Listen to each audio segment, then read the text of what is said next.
can't buy.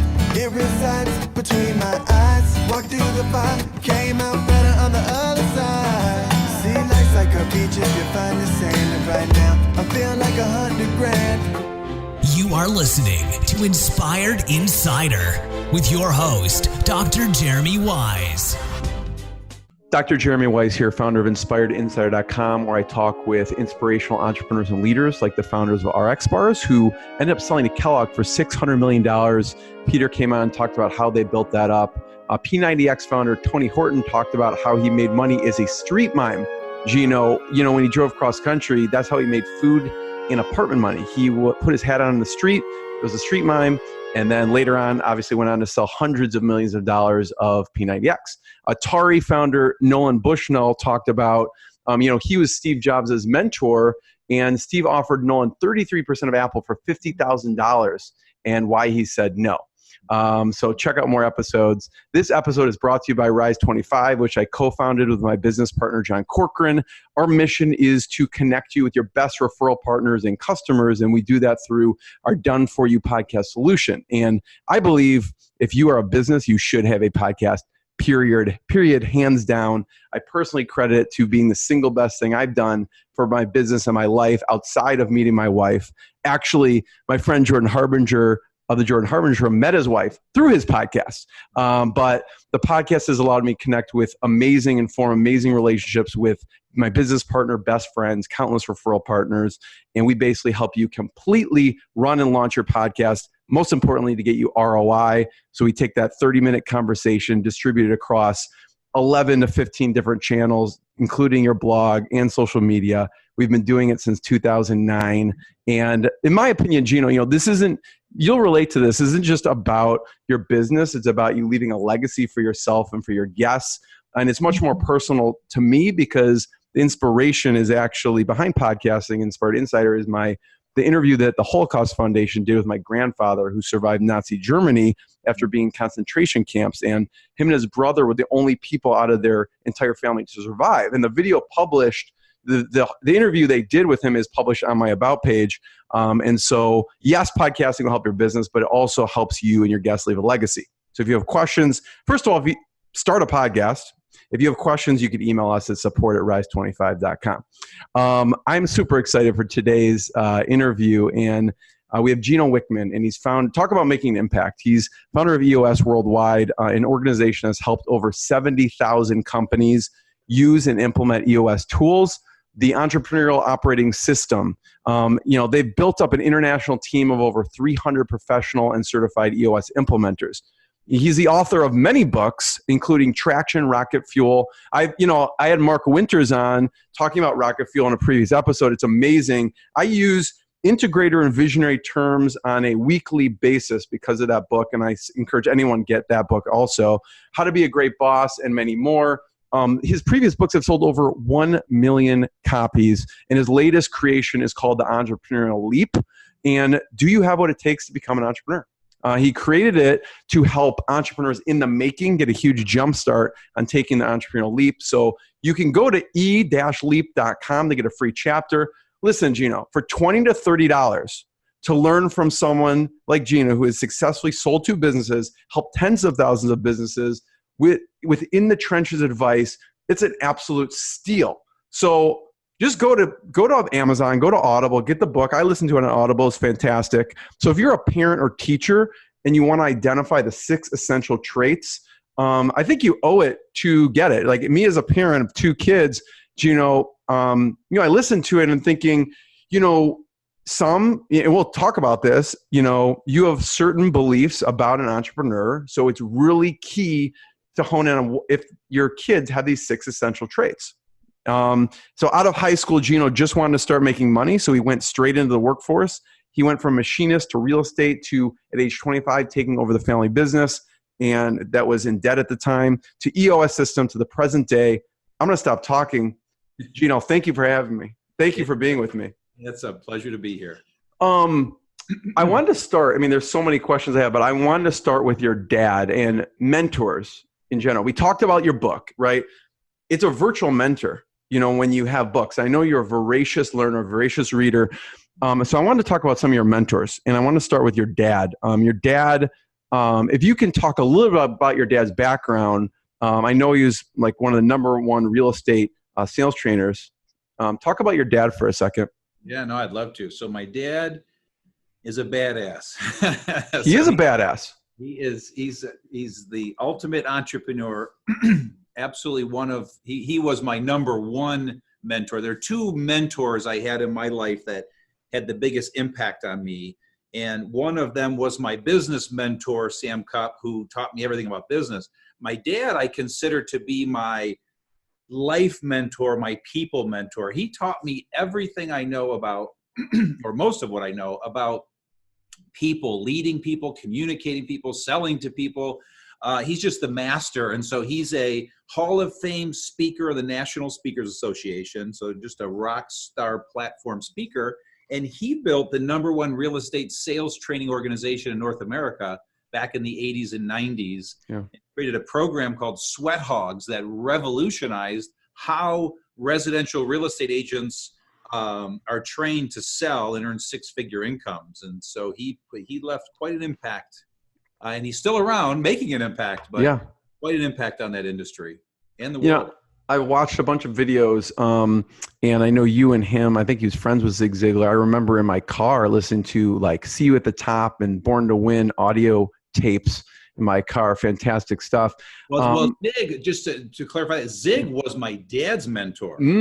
So that's, where my dad got a lot of it from. So they were very, very close. What advice did your dad give you that was, I'll talk about we'll talk about what advice your dad gave you, but what do you remember him relaying to you about Zig Ziglar? Oh, wow. There is so much. So for me to have instant recall, I'm going to try. And so let me start with this. Your favorite dad sayings. Because what I remember was, like his sayings ring in my head, help as many people as get what they want, you'll get what you want, those type of things. What are your favorite? Yeah, there's two that come to mind as we talk maybe more, but one thing that always stuck with me was his saying, there's nothing special about special people. It's what they do, not who they are. And I've heard him say that 1,000 times. And so that had a huge impact on my life because I'm just a regular dude. I didn't go to college. I could barely speak English when I was 20 years old. There's nothing special about me. And so I just worked my ass off. And so that one had a very profound effect on me.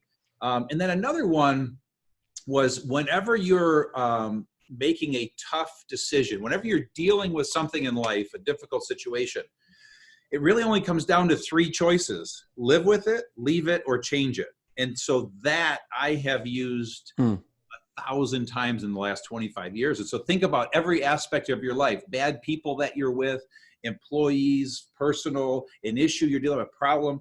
You apply that to every decision. It crystallizes your three options. And at the end of the day, if you decide that you cannot change it, you don't want to leave it, then you just got to live with it. You got to live with that tough situation and stop bitching about it, quite frankly, I'd take it one step further. So that has had a huge impact on me. And there are literally 30 of those, you know what I mean? And so I wish they come to me constantly. And so I'll recall as many as I can as we're having this conversation. Change it, leave it, or live with it. Live with it, leave it, or change it. Live with it, leave it, or change it. Got it. Yeah, when I was watching your dad's videos, one of my favorites, it's just simple, but like the way he, framed it. First of all, he tells some great stories, but he kept. And by the way, my dad's name is Floyd Wickman. Everybody knows who we're talking about. Floyd Wickman, yes. Look up Floyd Wickman. I believe his website is floydwickman.com. But he just kept saying, convert your goal to activity. And he said that probably multiple times in this talk, convert your goal to activity. And that makes, when you think about like if you have a goal, just convert it to the activity you needed to do. And he was talking about, obviously, when he went in and wanted to be one of the number one trainers, the guy's like, all you need is 5 appointments and just hit 5 appointments. I don't know if it was a week, 5 appointments a week, and you'll be the top salesperson. And so, convert the goal to activity.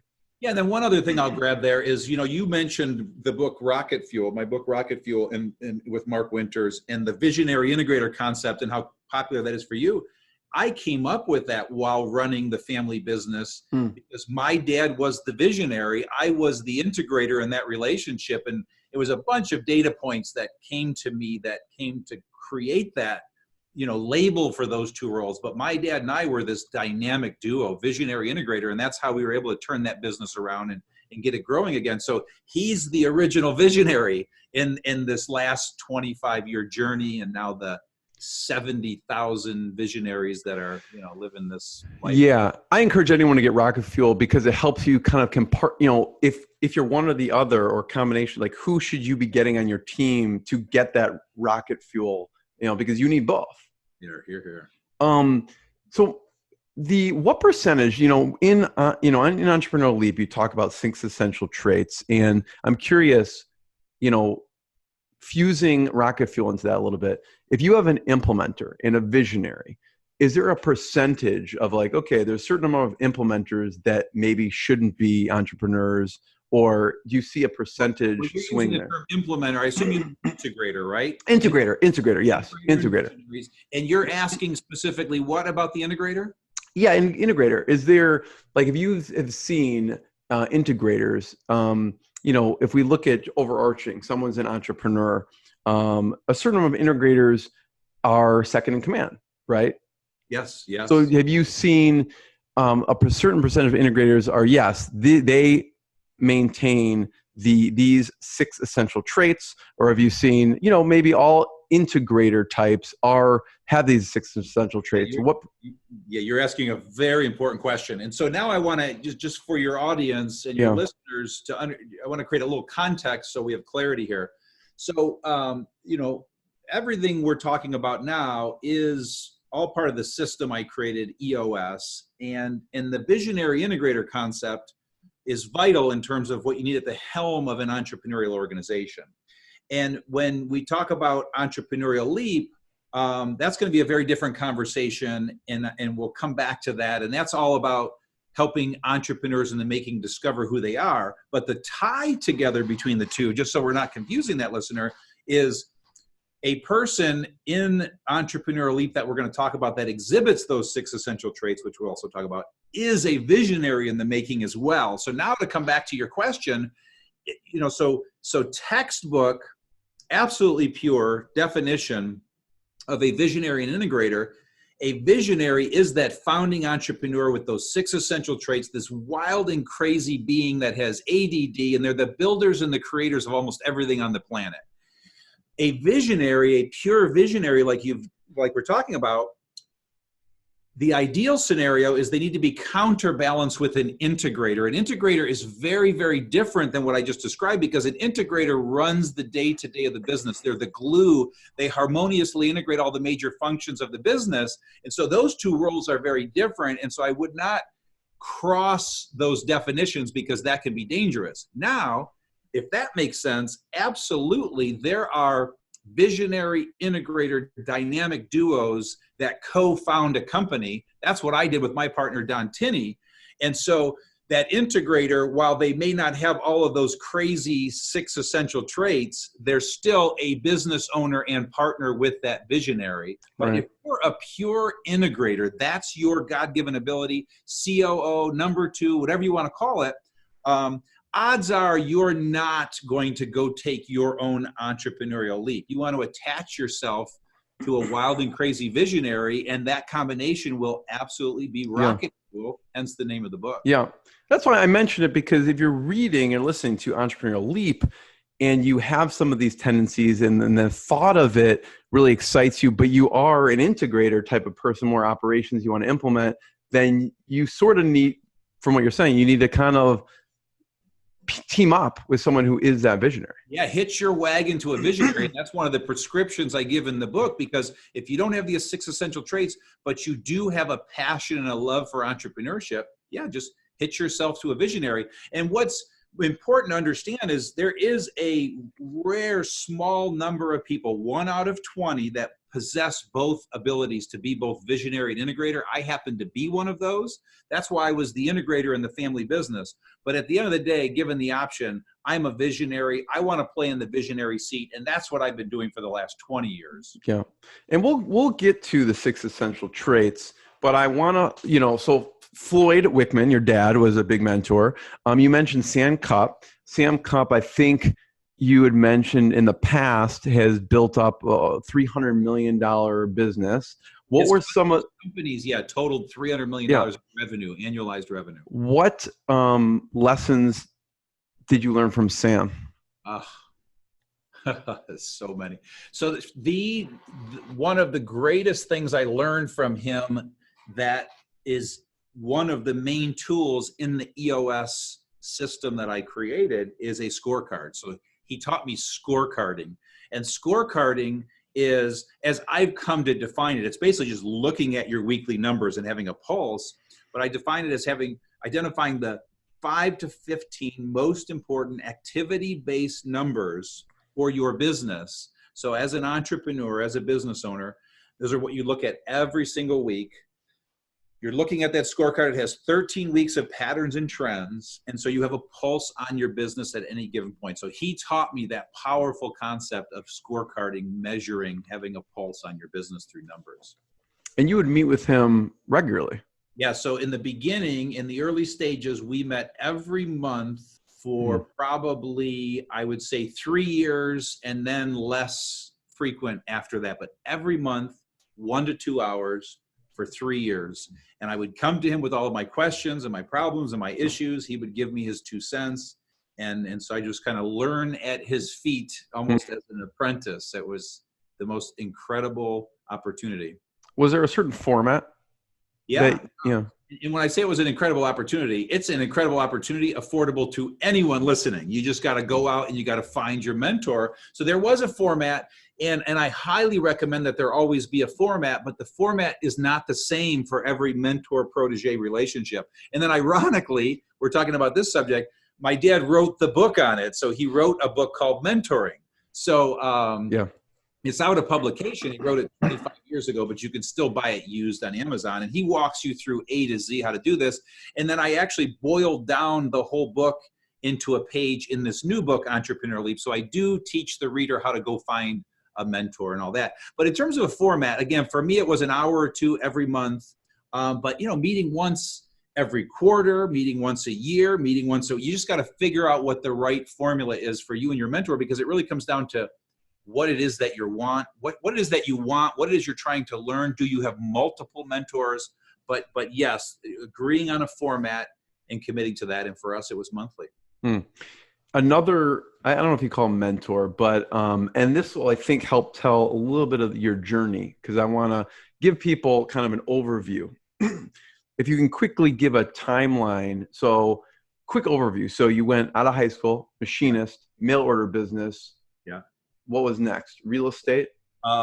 Travel business. I thought I was going to open a travel agent. So I went and sold corporate travel, learned very quickly that was not for me. Then real estate investing, that led me to having real estate agents running around collecting a commission that I decided I want. So I went and got my real estate license. Then I stumbled into the real estate industry, did very well for myself there.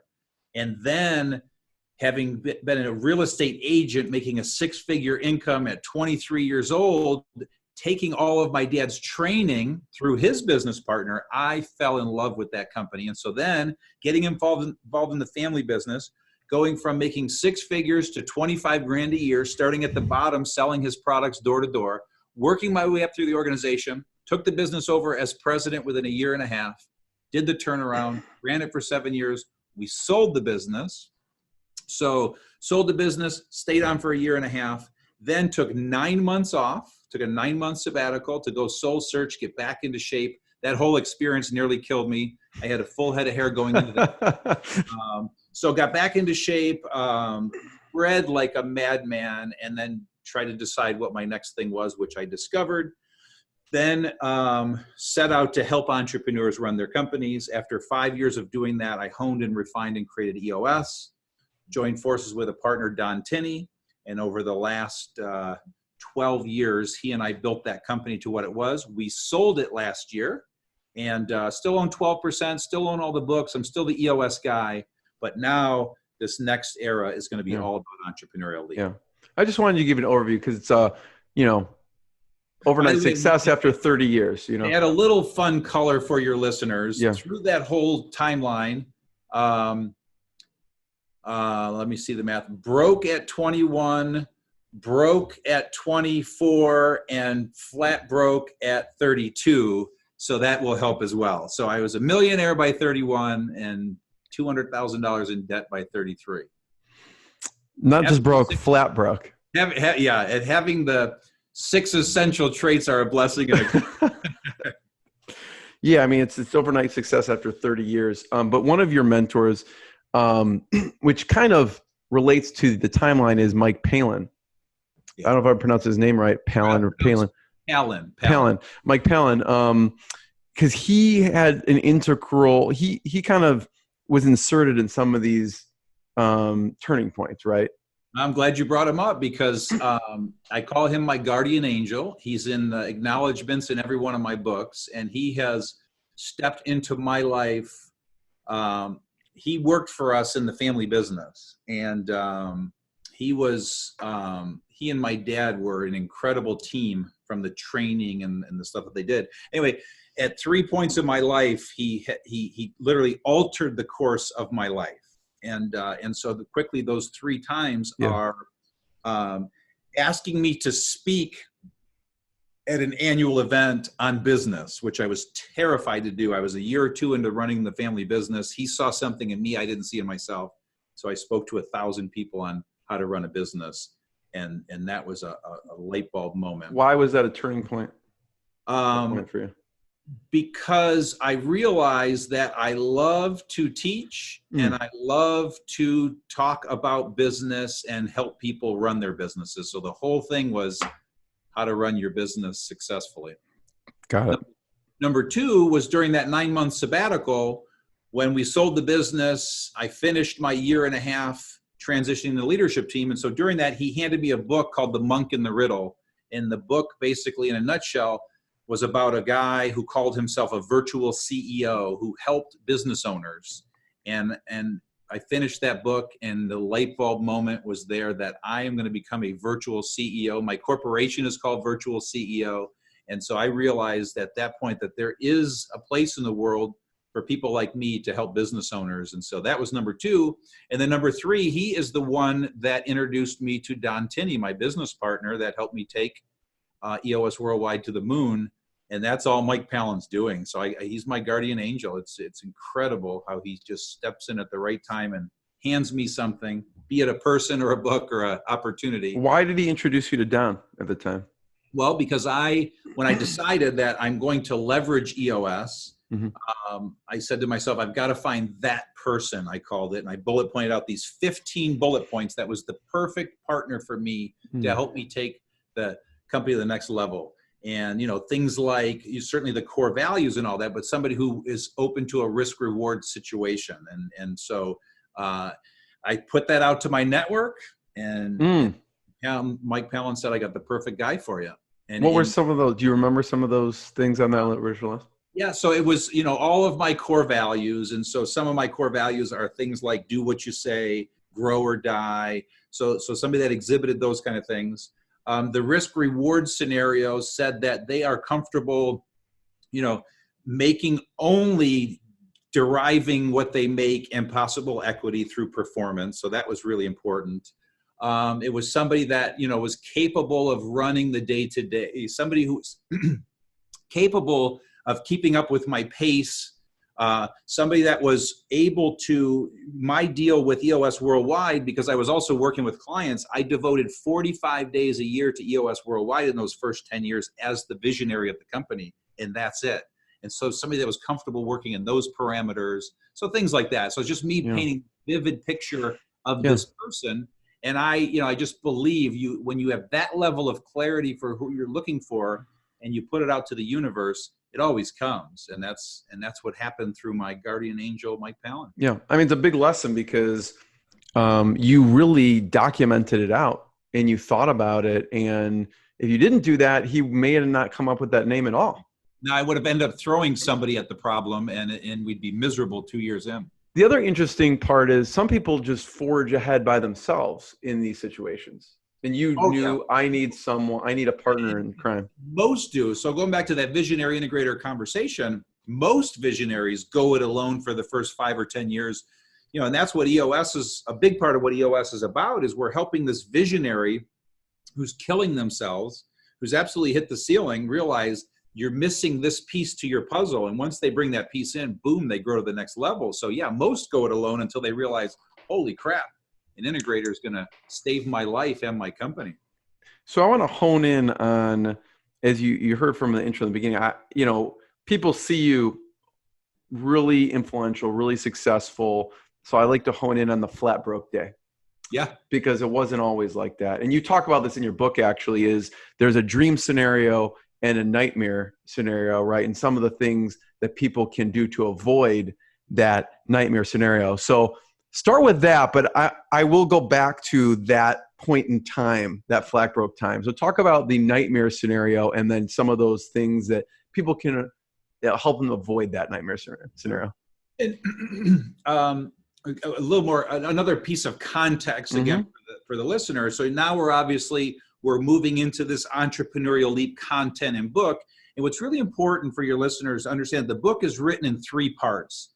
Part 1 is called Confirm, Part 2 Glimpse, Part 3 Path. And there's a science behind those 3 parts, because Confirm is first and foremost all about making sure and confirming that they even are an entrepreneur in the making, because most aren't and some are, and it's all about having those 6 essential traits. Path is once you confirm that you are an entrepreneur in the making, or I should say Glimpse. Glimpse is all about showing you what is possible, all of your options. And then Path is showing that entrepreneur in the making a path when they take their leap and do their startup, a way of making that road less bumpy and increasing their odds of success. And so with that context, you're asking some glimpse questions, and I just want your listener to be totally what we're talking about. And so in Glimpse, what I'm doing there is that, in terms of your question, is I'm showing them a day in the life of an entrepreneur, both heaven and hell. So the dream scenario and the nightmare scenario. And then I give the 8 mistakes to avoid the nightmare scenario. But the point there is, I'm wanting this potential entrepreneur in the making to see what's possible, both good and bad. And when they see that contrast, I think it's going to help them avoid a lot of mistakes, but also it's to help them understand that most entrepreneurs are living the nightmare. It's not all it's cracked up to be, but it's very possible to live the dream. And so, when you talk about some of those things, in the nightmare scenario, it's an entrepreneur that is waking up at the wee hours of the morning, showing up to the office with a bunch of disengaged employees that are showing up late, has no passion for the customer or the client. That entrepreneur is working twice as hard because they're having to do half the employees' work because they're not engaged. They're charging the lowest price in town because it's the only way they can keep the customer. And the second the customer finds a cheaper price, they're leaving tomorrow. And that poor entrepreneur is burning the candle at both ends. Their family's frustrated. They drag themselves in the door at 9 o'clock at night. And so that's the nightmare. And I'm giving you, a third of the story there. And then there's certainly a dream scenario, which I get to see my clients live every day and is very doable. So, so with that, I give 8 mistakes to avoid. And these are the 8 most common mistakes that entrepreneurs make when they start their business. And where it stems from is these are all the mistakes our clients come to us at EOS with after they've survived startup. And every single mistake was avoidable. And so when we talk about, me joining forces with Don Tinney, my partner, way back at the beginning, I had the luxury that started, I'm trying to do fast math here, but my mid to late 30s. I had enough experience that I could launch this new business and avoid every mistake. I don't say that to brag. I say that to prove that it's possible. I also started my business knowing that I was a visionary and I needed an integrator. So I started with my visionary integrator duo right out of the chute, which not everyone can afford to do or make sense to do, but it made the journey a hell of a lot better. I mean, some people don't even know to do it. Exactly. Also. So that's where, this whole book is about that saying, I wish I knew then what I know now. Yeah. This is a way for them to know now what they need to know then, if I said that right in reverse, So So we can certainly talk about some of those mistakes. I want to go where you want to take us. Yeah. Just talk about a few of those. Yeah, Of so those 8. some of my favorites. I mean, they're all. I couldn't put them in any kind of a weighted order, but one is hiring the wrong people. And so when I talk about our clients that come to us at EOS, on average, a new client that comes to us has to get rid of 20% of their people. 20% of their people don't fit. 20% of the people are the wrong people. And so what happens, the mistake is all through startup, as the organization's growing, they need a person. And so that entrepreneur just throws a body at the problem. And all of a sudden, here they are a year or 2 or 3 later, with 3 years later, with people that don't fit. So they hired their brother, their sister, their aunt, their uncle, their best friend, the neighbor, when they should have slowed down just a bit and hired people that have their core values and fit in the culture and have the skill set to do the job. And so that's a big mistake. Another one is not charging enough. So there's just a psychological issue with people. They're just afraid to charge what they should be charging. And so this one is, so you think about a startup breaking even for all these years and even losing money. Well, the difference between losing 5% and making 5% is a 10% price increase. And so, and it's having had so many clients raise their fees, it's seamless. And then there's 2 great nuggets I would offer is, number one, there's a great TED Talk, Casey Brown, who's a master. She teaches people how to get their heads around and address this psychological issue around pricing and price right and educate your customer on pricing. And then Dan Sullivan, one of my business coaches, the greatest entrepreneur business coach of all time, he has this great saying where he says, when it comes to pricing, pick the number that scares you the most and then add 20%. So there's another example. And then there's, 6 more that are all avoidable and will greatly increase the odds of success. Thank you. Thank you for sharing that. Yeah. Back to the flat broke thing. Okay. Yeah. I know I like jumping around a little bit, so I like that you give context. So thank you for that. 32 flat broke. I don't know if this is a scenario, but this is what I wrote down. I want to make sure and touch on this because this is a tough time. I want you to paint the picture, what's going on at the time. I think at one point you're in the kitchen with your wife. How many kids do you have at the time? So people, you have a family at the time too. So this is not just like a single Gino in a dorm room, right? You have a family. Yeah, this is, I'm trying to think of the ages. This is like I think a 8-year-old. I wrote 5 and 8. Yeah, 5 and 8, and relatively expensive house. Yeah. Bills to pay, and I had taken an entrepreneurial leap with little or no revenue coming in. So I basically burned through all of the money I made, had saved through my 20s, late 20s, and in selling the business. And so to context, you sold the family business. Yeah. And then you invested the money. Yeah, and with that, it was the .com crash. So I have terrible investments that went to zero. I mean, I was going to turn that money into multi-millions. And so I just didn't think I could do any wrong. Terrible high-risk investments, while at the same time bleeding cash because I just started a business and I had bills to pay. So it was like the perfect storm. It was brutal and excruciating. And my wife stood there right by me at my side. And I just completely fucked up, and she fully supported my idiot behavior, has been at my side the whole way. Good intentions, of course. So what did you do to get out of it on the other side? I just worked my way out of it, so I was hyper focused. I was, inflappable in terms of my belief in what I was creating and what it was going to do in the world. So number one, I put my head down, focusing on building that. I certainly cut back as much as I possibly could, on expenses. We actually put the house up for sale. So worst case was going to sell that house.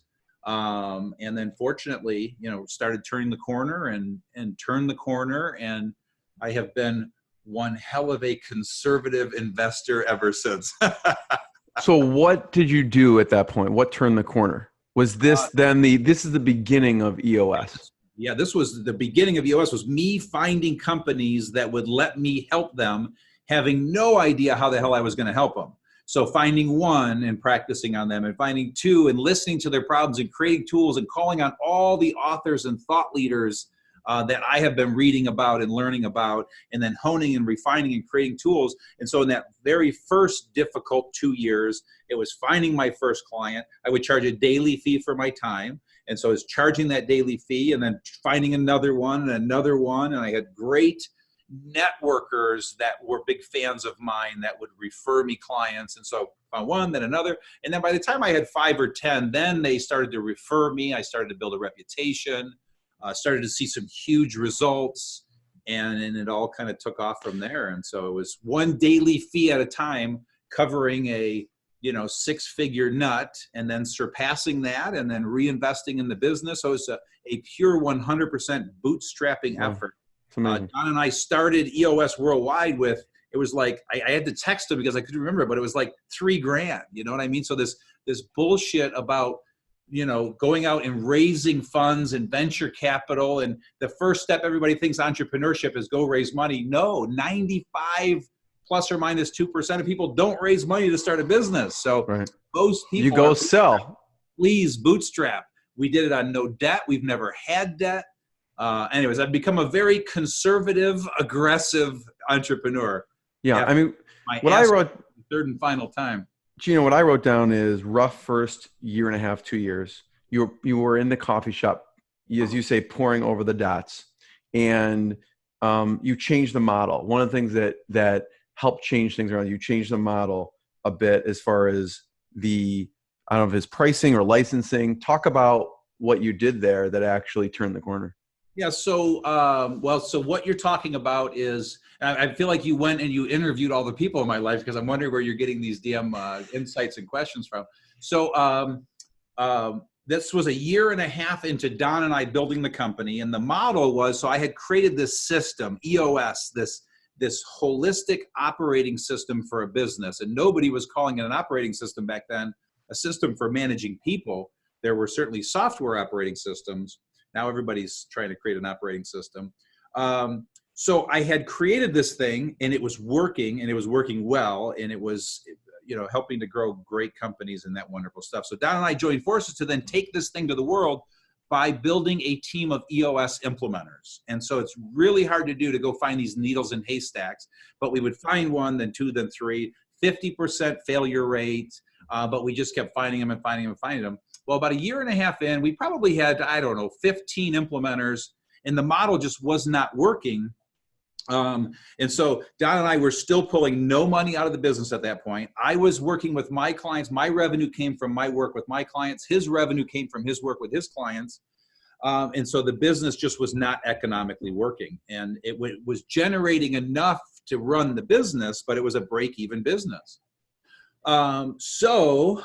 Realizing it wasn't working. I love this story, by the way, Gino. This is because everyone right now, a lot of people can relate to this. They could be in this right now. Like, what's going to help turn the corner, right? So keep going. Yeah. So what the model was at the time is the EOS implementers were paying us a licensing fee. They were paying us a percentage of the revenue they generated. It's like 15%. Well, when they're generating zero revenue, 15% of zero is zero. So the model just wasn't working. And I started to get fed up, because we're killing ourselves teaching these people how to be successful, and they just weren't being successful for whatever reason. And so I was sitting in a Starbucks. I spent a lot of time in a Starbucks. That's where I go to think. And I was armed with 2 books. Okay, so I'm reading 2 books.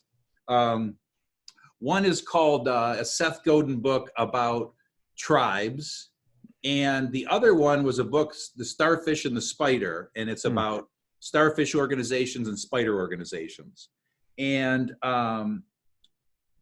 poring over all of the issues, brainstorming, and this is just little old me sitting in Starbucks, and I had a light bulb moment, and I saw clearly exactly what we needed to do, and we needed to create more of a starfish organization, where it wasn't as much command and control. It's offering autonomy to these implementers. And then the tribes piece was just really seeing this open source, abundance-based, culture-based organization. So long story short, leave the Starbucks. I call Don and I say, Don, I'm about to turn our business model on its ear. And what we shifted to is where they just paid us a monthly fee to access all of our content, to learn how we do what we do. It was a fee-based model. They would pay to come to our quarterly trainings. They would pay to come to the initial boot camp. And so whether they were making money or not, they had to pay to play. And all of a sudden they started producing more. Our top implementer at the time went from paying us $45,000 to $60,000 a year down to $10,000 a year. Wow. So for the really successful ones, they got a huge pay increase. But for the ones that weren't paying anything, all of a sudden you got to start paying or get the hell out of here, because we're going to be a bunch of successful people or you don't belong here. So that changed everything overnight. And I walked into that meeting of the 15 implementers terrified, scared to death, did not sleep that night because I had to do give the presentation of my life because I was about to rock their worlds. And that's the story. Yeah. For some of those people, they were excited, but most of them. Well, there were two that were excited. Yeah, exactly. The rest were not very happy. The most like, so I have there to pay was for one this. that was excited. I mean, it was brutal, man. Don and I killed ourselves. And also Don and I were faced with, you know what, maybe we just got to just go back. Anyway, so it was a scary time. We did not know if it was going to work. At the same time, I was going to figure out how to make something work. It needed to change. Exactly. Yeah. What I also find interesting, Gino, with EOS is you had a very specific succession plan over a 5-year period. And just talk briefly about that, what you were thinking around that, because I would say most people I talk to don't think of a succession plan in general. They think about selling the business. You were really methodical about this. Yeah. Well, so for one, having had all of this experience, having seen this with so many clients, I don't believe that an entrepreneur is destined to kill themselves at the helm of their organization for 30 to 40 years, unless that's what they really want to do. I believe the reason you start and build a business is for freedom, not lack thereof. And so once Don and I, finally got the model right, got the business growing, the business grew 40% every year for 10 years. It was time for a succession plan because I did not want to sit in that visionary seat. I had desires. So when I turned 40, I said, at 40 years old, I said, when I turn 50, I'm going to put my energy now into a new project, which is this Entrepreneurial Leap project. So I already knew that I wanted to do other things. I wanted to build other things. Organizations sometimes get big enough where it's not fun to the founding entrepreneur anymore, and they got to go do their next thing. But I would never leave the company in jeopardy. So with that, 5 years before the day I was going to step out of that seat, I started my succession plan, and it was very methodical. I started to look at who in the community might fit. That's what we call all of the people in our organization, the community, who may be outside. Whittled it down over a year or two to the one person I thought was right, started grooming that person. And then the 2 years before that transition date, he would then assume the role, but I would be there side by side, coaching, advice, and all the way up to the day that Mike Payton took over as the visionary for the organization. And then Don Tinney did the exact same thing in his integrator role. And so roughly 4 years ago, Don and I completed our succession plans. Mike Payton replaced me, Kelly Knight replaced Don, and then those two became the dynamic visionary integrator duo that have been running the company now for a few years. And so all of a sudden, Don and I are just kind of sitting on the board of directors, playing an advisory role, completely out of the day-to-day, which was so freeing, while it's still growing 40% a year, which was awesome. But it was about being methodical, like you're saying. So it's so important that if you are an entrepreneur looking to succeed yourself out of your role, you're not going to do it in a year. And it's very rewarding if you do it right, and your business isn't going to implode. It isn't going to implode if you don't. But long story short, in that position, I realized it was probably time to sell the business. We actually got approached. We didn't sell to the people that approached us, but it really got my gears turning that I think now is the time. And then we, went through the whole process of vetting a bunch of buyers and deciding who was right for us. And sold the business. You went through a little bit different of a path to selling, not what was advised, right? Well, everything I do is not advised. But I think the biggest thing that you might be speaking to is, every advisor says, don't tell your people that you're going to sell. And Right. in the day I decided to sell and engage that investment banker, I told all 200 people in our community that I'm going to sell. That was probably the second biggest presentation of my life, because you can imagine how terrified everybody was, because everybody expects the worst, as they should, because the worst usually happens. And everybody knows that the owner is going to stand up there and say, everything's going to be okay, which is a bunch of bullshit. So, I just was very open and honest, very real, very vulnerable, gave them the 8 reasons why I'm doing this, assured them that I'm going to do everything in my power. And then the other unconventional thing I did is, Peyton and Kelly were earning equity in the business. So I gave all 4 of us veto power. If at any point, any 4 of those people felt that selling the business was wrong, they could pull the plug and have total veto power. So that really helped. So all that said, I am in no way advising your audience or anybody selling their company to tell all of their people, because that worked for you. Most cultures can't handle it, and it will be a disaster. So I repeat, I'm not advising this, and every advisor will tell you not to.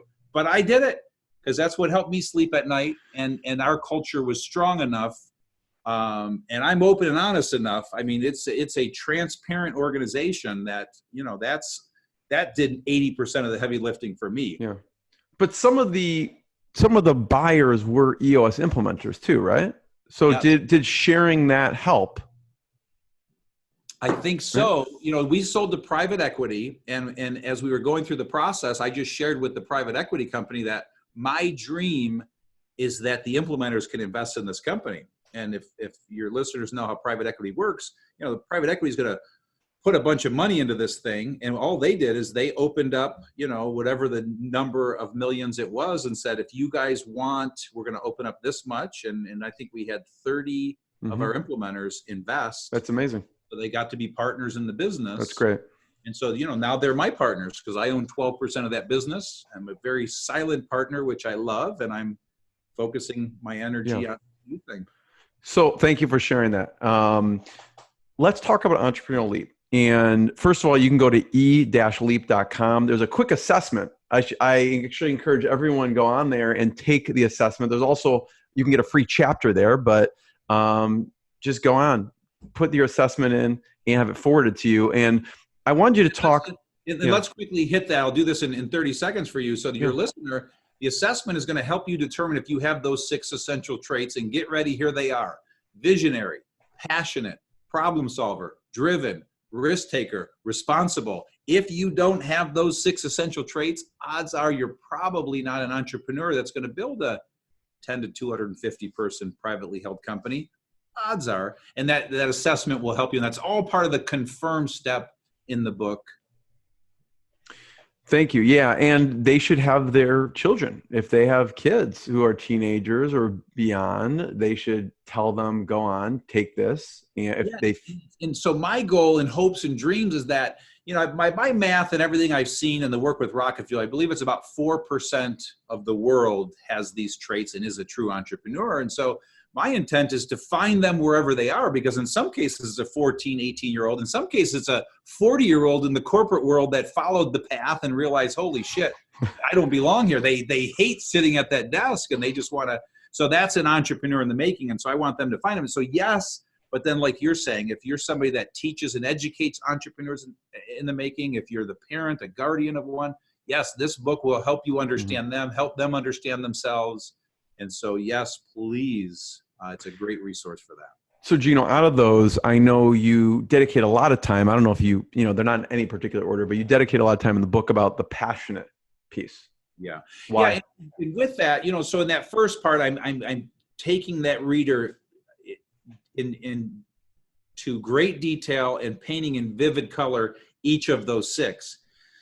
In the path part of the book, I get into the vital importance of passion and finding your passion, because passionate as a trait is you having passion for your product, your service, your thing, this reason you're taking the leap. And so that's why it's so important in the path step of the book for you to discover your passion. I'm a big believer. It's passion that is going to help you endure the tough times. If I was not passionate about what I wanted to bring to the world with EOS, I would have never had that light bulb moment in Starbucks because I would have quit. It was excruciating. Who would kill them? Who would put themselves through that much stress? So anyway, long story short, you got to know your passion.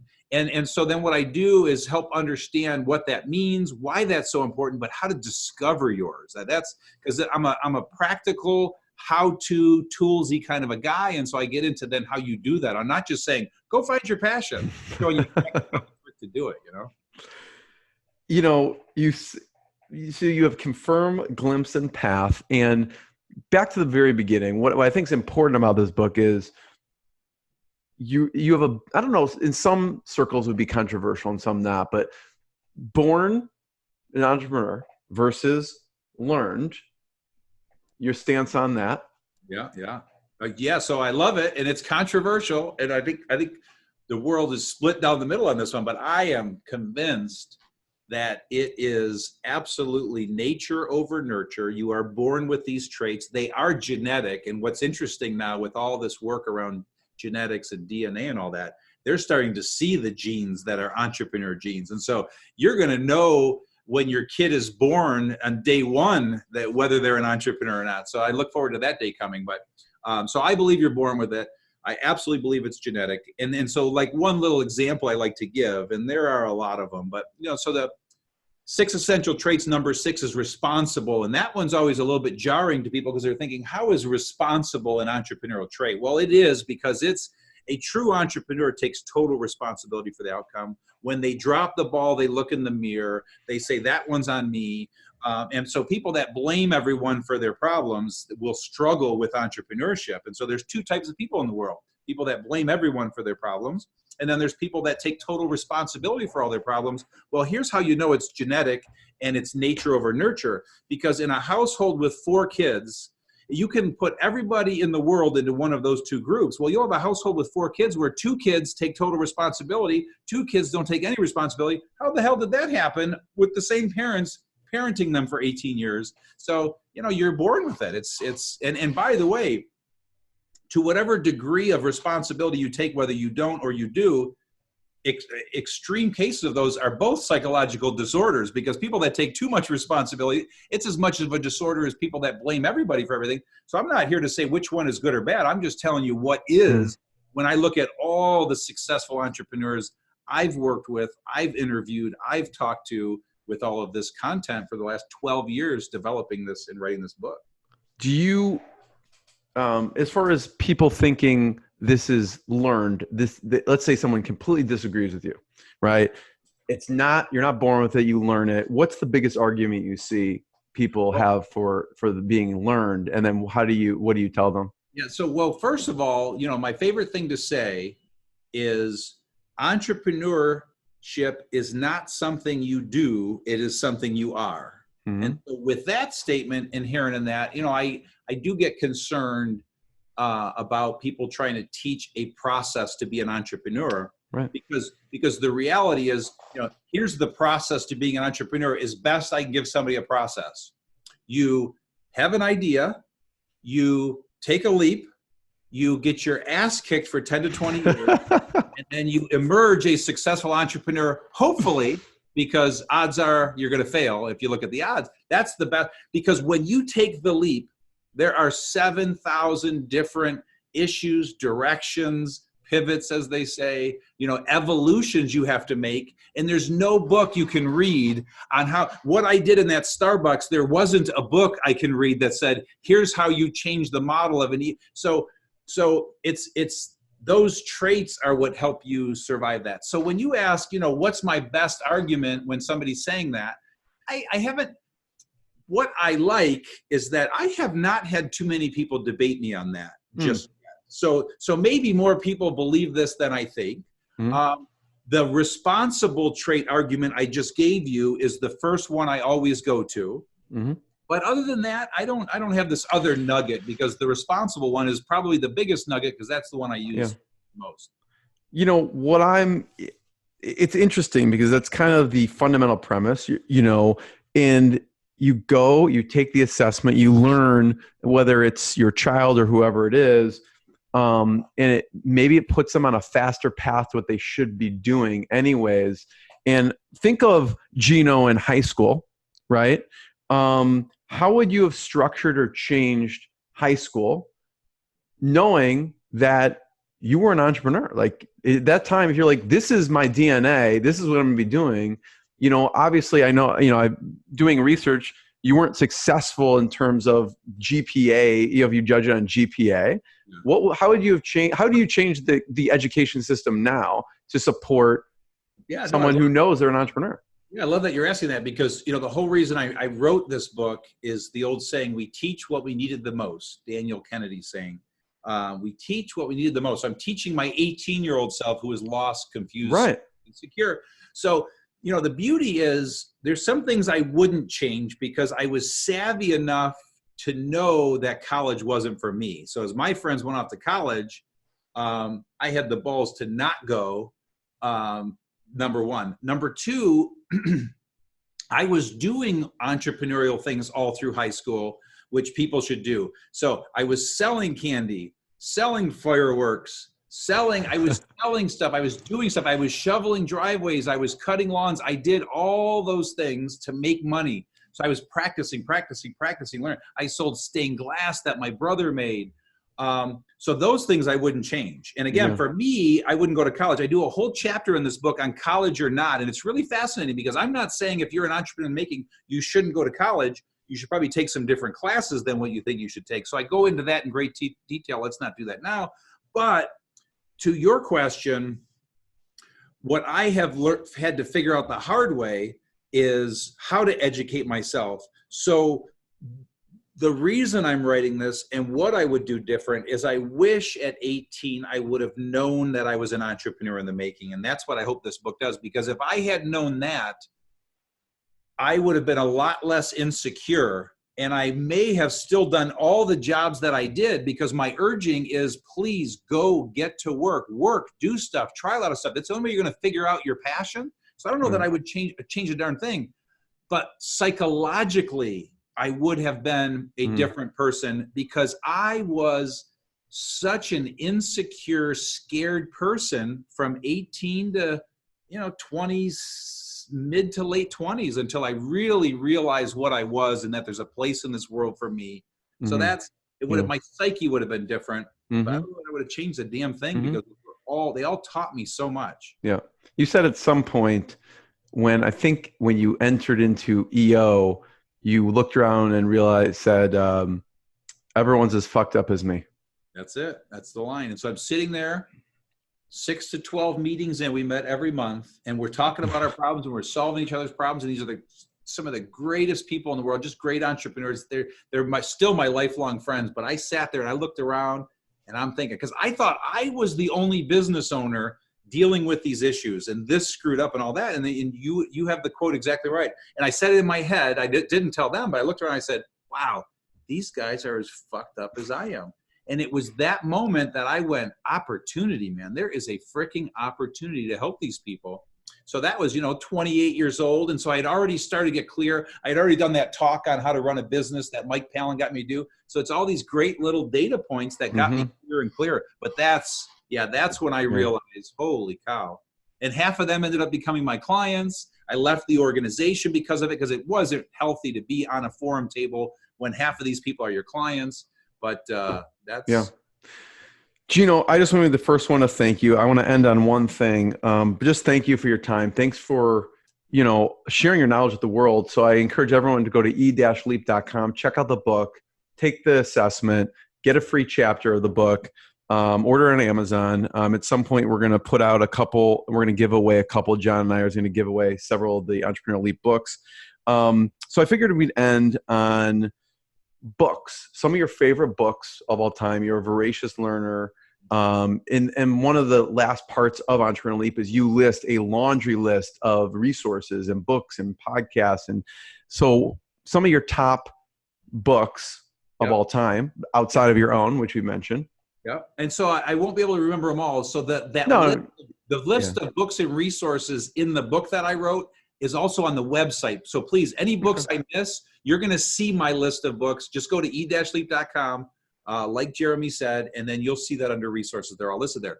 But from a business standpoint, Good to Great, even though some of those companies don't exist, is a masterpiece. Built to Last, masterpiece. 5 Dysfunctions of a Team by Patrick Lencioni, masterpiece. So I'm going to try to remember. Think and Grow Rich, I know, is a big one. Think and Grow Rich, huge, a must read for any entrepreneur in the making. Bo Burlingham's first book, why am I forgetting the name of it? Help me there. Is it Small Giants or what? Small Giants, phenomenal read. E-Myth by Michael Gerber. Great book, Get Out of Your Own Way. Dr. Robert Cooper is that one was pretty impactful for me, focusing on the individual. Unique Ability by Dan Sullivan. There's so You many. mentioned business, so what other category? And I bounced a little bit back and forth, but The Road Less Travel had a big impact on me. That book's about 30 years old. 7 Habits of Highly Effective People, still timeless. If you can get your hands on the Earl Nightingale recording, The Strangest Secret, I'm guessing you probably find it on YouTube. I have it on audio cassette. I listened to that audio cassette 20,000 times in my 20s. So The Secret. So those are yeah. Thank you. Thank you again, Gino. Check out e-leap.com, the Entrepreneurial Leap, on Amazon, Audible. Thank you. My pleasure. What I got, you can't buy. It resides between my eyes. Walked through the fire, came out better on the other side. See, life's like a beach if you find the sand. And right now, I feel like $100 grand.